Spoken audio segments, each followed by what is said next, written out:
গত রাতে RCB champion হওয়ার পর বিরাট কোহলি যখন কেঁদে ফেললেন, তখন বারংবার এই কথাটাই মনে পড়ছিল। 18টা বছর ধরে এরর তকমা, 18 বছর ধরে ললিপপের কুচা, অপমান, অপবাদ, টৌল, মিম, সব কিছুর বদলা একটা শব্দ, চ্যাম্পিয়ন। একটা মানুষ গত 18 বছর ধরে শুধুমাত্র এই চ্যাম্পিয়ন তকমাটা পাওয়ার জন্য সব কিছু চোখ বুজে সহ্য করেছে। কোটি কোটি টাকা আচ্ছানি এড়িয়ে মাটি কামড়ে পড়ে থেকেছে। কার জন্য? শুধুমাত্র সেই সব পাগল ফ্যানেদের জন্য, যারা গতকাল আরসিবি জিতার পর চিৎকার করে গলা ভেঙে ফেলেছে, যারা বিরাট কোহলিকে কাঁদতে দেখে আউ আউ করে কেঁদে ফেলেছে, যারা ট্রফি জিতার আনন্দে রাস্তায় বেরিয়ে উন্মাদের মতো লাফিয়েছে। তাই এই জয় 18 নম্বর জার্সি পরা একটা একরুক্কা আগ্রাসী মানুষের লয়ালিটির জয়, যিনি গতকাল বুঝিয়ে দিলেন লয়াল থাকা কতটা জরুরি। তবে এই জয়ের আবহে একটা নাম ভুলে গেলে চলবে না, আর সেটা হলো ক্যাপ্টেন রজত পাটিদার। একটা 32 বছরের আনামি ছেলেকে যখন এবার আরসিবির ক্যাপ্টেন করা হলো, তখন অনেকেই নাক সিটকে মুচকে এসেছিল। কিন্তু সেই অনামি ছেলেটাই 18 বছরের অভিশাপ কাটিয়ে নিজের ক্যাপ্টেন্সির জুড়ে লিখে ফেলল যুদ্ধ জয়ের রূপকথা। গতকাল মাঠে গেইল থেকে এবি ডিভিলিয়ার্স, আরসিবির 2 স্টার ব্যাটারি উপস্থিত ছিলেন। ক্যাপ্টেন রজত পাটিদারও যেন তাদেরও উপহার দিল এই ট্রফিটা, আর বলল ই সালা কাপ নাম দো। তবে গতকাল আরসিবিকে চ্যাম্পিয়ন করলো বোলাররা, আর এই কথা খুদ বিরাট কিং কোহলিও স্বীকার করলেন।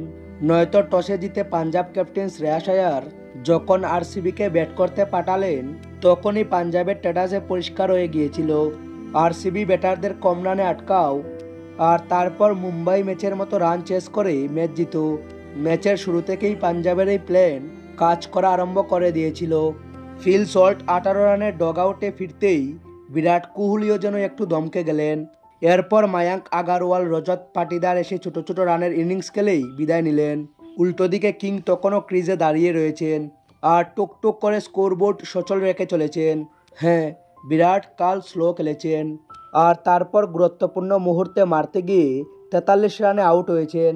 এটা বলতে দ্বিধা নেই, শেষের দিকে লিভিংস্টোন, জিতেশ আর শেফার্ডের ওই ছোট ছোট ইনিংসগুলো না থাকলে আরসিবি রান 190 অবধি পৌঁছতই না। সেই 190 রান তাড়া করতে নেমে পাঞ্জাব যেভাবে শুরু করেছিল, তাতে মনে হচ্ছিল শ্রেয়াস আরও একবার কাপ তুলবেন। কিন্তু তারপরেই আরসিবির বোলাররা জুলা থেকে বাঘটা বের করলেন। জর্জ হেজলউড গিলে নিলেন প্রিয়াংশু আরিয়াকে, কুনাল পান্ডিয়া আর দিনাশ সারলেন পাপ ইমরান আর ইংলিশকে।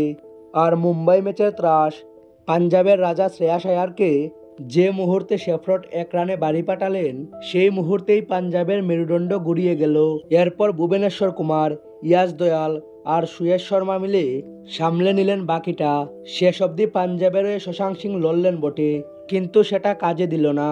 শেষ ওভারে হেজলউড বল করতে এলেন। প্রথম বলটা শশাঙ্ক সিং ডট খেলতেই বাউন্ডারি লাইনে দাঁড়িয়ে কেঁদে ফেললেন বিরাট। পরের বলটা আবারও ডট হলো। বিরাট তখনও কাঁদছেন। ম্যাচের শেষ বলটা মাটি ছুঁতেই কিং কোহলি আঁটু মুড়ে বসে পড়লেন মাঠে।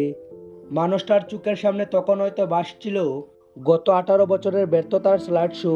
কত অপমান, কত ট্রোলিং সহ্য করার পর অবশেষে সেই মাইন্দ কান। তাই দলের সব থেকে প্রাচীন যোদ্ধার তো সেই সময় কেঁদে ফেলাটা স্বাভাবিক। বিরাট কোহলি এরপর আরও একবার কাঁদলেন জীবন সঙ্গিনী অনুষ্কা শর্মাকে জড়িয়ে ধরার পর। কারণ বিগত অনেক বছর ধরে একমাত্র ওই মহিলাটাই বিরাটের ব্যর্থতার রাতগুলোতে সমানে ঘুরে দাঁড়ানোর ভরসা জুগিয়ে গেছেন। পাশে এমন একজন জীবনসঙ্গিনী থাকলে হয়তো সত্যি সত্যি সমস্ত যুদ্ধ জিতা যায়। রাত তখন 12:35 হবে।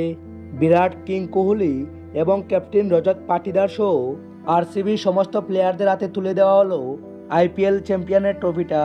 18 বছর ধরে ললিপপ শোনার পর ফাইনালি সত্যিকারের কাপ।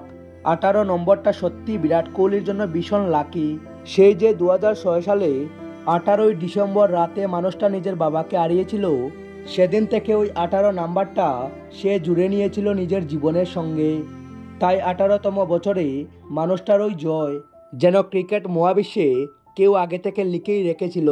তাই যতই লক্ষ লক্ষ আরসিবি হেটার্স বিরাটের পরাজয়ের প্রার্থনা করুক, ইউনিভার্সের ষড়যন্ত্র আর কে কবে আটকাতে পেরেছে। Congratulation RCB, congratulation captain Rajat Patidar, all the best Virat king Kohli. পরের বছর আবার দেখা হবে লড়াইয়ের ময়দানে জিতার জন্য।